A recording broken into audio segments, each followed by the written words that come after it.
குமரி கடல் பகுதிகளில் பலத்த காற்று வீசக்கூடும் என்று வானிலை மையம் எச்சரிக்கை விடுத்த நிலையில் நெல்லை, தூத்துக்குடி மாவட்ட மீனவர்கள் இரண்டாவது நாளாக கடலுக்கு செல்லவில்லை. இதுகுறித்த கூடுதல் தகவலுடன் இணைகிறார் செய்தியாளர் தினகரன். விவரம் என்ன?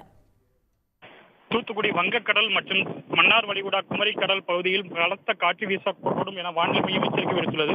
இந்நிலையில் தூத்துக்குடி மாவட்டத்தில் நாட்டுப்படகு மற்றும் விசைப்படகு மீனவர்கள் கடலுக்கு மீன்பிடிக்க செல்ல மீன்வளத்துறை தடை விதித்துள்ளது.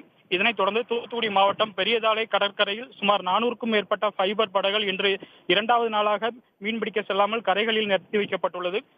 தொடர்ந்து கனமழை காரணமாக பல நாட்களாக கடலுக்கு மீன்பிடிக்க செல்லாமல் இருந்து வரும் நிலையில் தற்போது காற்று காரணமாக மீண்டும் கடலுக்கு மீன்பிடிக்க செல்லாததால் மீனவர்களின் வியாபாரம் பாதிக்கப்பட்டு வருவதாக வேதனையுடன் தெரிவிக்கின்றனர்.